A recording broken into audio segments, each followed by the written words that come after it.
Bonjour à tous et à toutes, ici Mookie et bienvenue sur ma chaîne principale Mookie Dunia. Aujourd'hui, nous allons voir les consonnes hindi partie 4 de la série Devanagari. Aujourd'hui, nous allons voir les consonnes les plus faciles car elles sont les plus proches de la langue française. J'ai nommé les consonnes dentales. En effet, ces consonnes sont très proches du français et elles sont au nombre de 5. Ta, tha, da, dha et na. Commençons par le premier groupe, ta et ta. Ta se prononce exactement comme notre T français, donc vous avez juste à toucher vos dents avant avec votre langue, vos palettes préférablement. Ta. Et ce ta ressemble à une antilope. Elle me fait penser à un animal avec des cornes, donc dans ma tête, c'est une antilope stylisée en bonhomme allumette. Si j'avais à dessiner une antilope minimaliste, ce serait en forme de ta. Ta, encore une fois, est très simple à prononcer. C'est tout simplement un ta avec un peu plus d'air, donc vous expirez votre H, vous expirez votre ta pour donner ta. Ta, ta.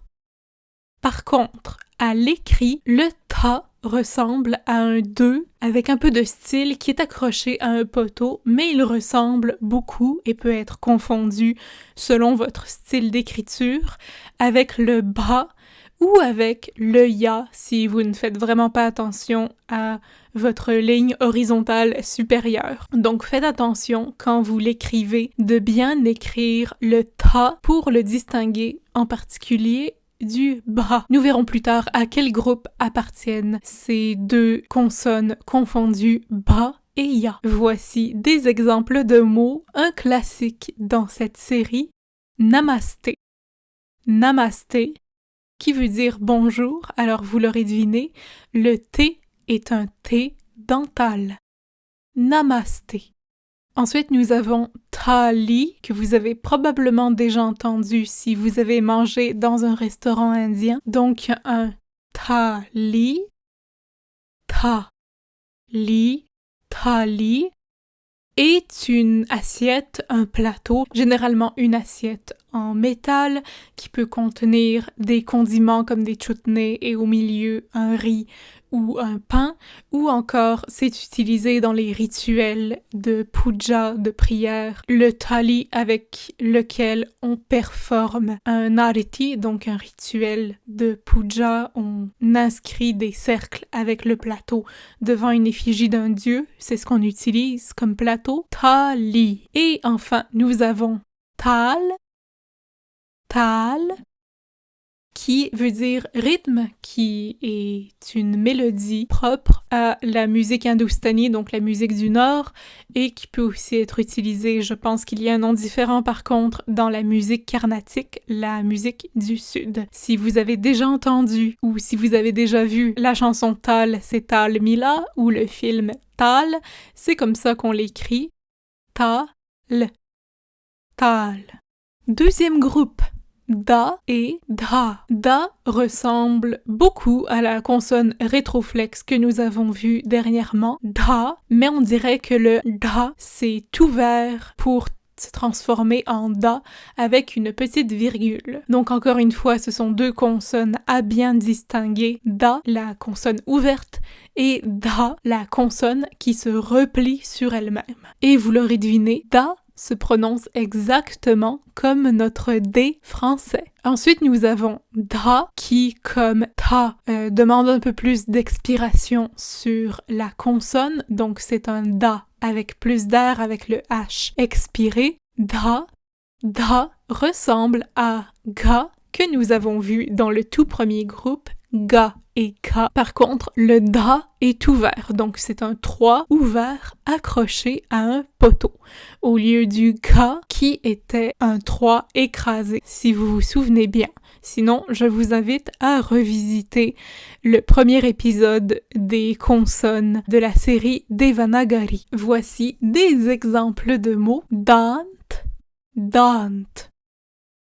C'est un nom masculin qui indique une ou plusieurs dents. Donc je ne sais pas si je l'ai déjà mentionné, mais les noms masculins qui ne finissent pas en A long vont rester invariables. Donc qu'ils soient au singulier ou au pluriel, ils vont rester les mêmes. Alors c'est le cas pour dant, dant, qui signifie dent singulier ou pluriel. Ensuite nous avons dhire, qui veut dire doucement ou lentement. C'est un mot que nous retrouvons dans beaucoup de chansons d'amour Bollywood. Et aussi, si vous avez lu mon roman Jyoti qui est sorti en mars dernier, j'ai également utilisé le mot dhire dans un poème. Donc maintenant, vous savez comment le prononcer. Et enfin, nous avons badal, badal, qui signifie nuage. Et enfin, nous avons la consonne na, qui est le N le plus couramment utilisé en hindi. Il existe beaucoup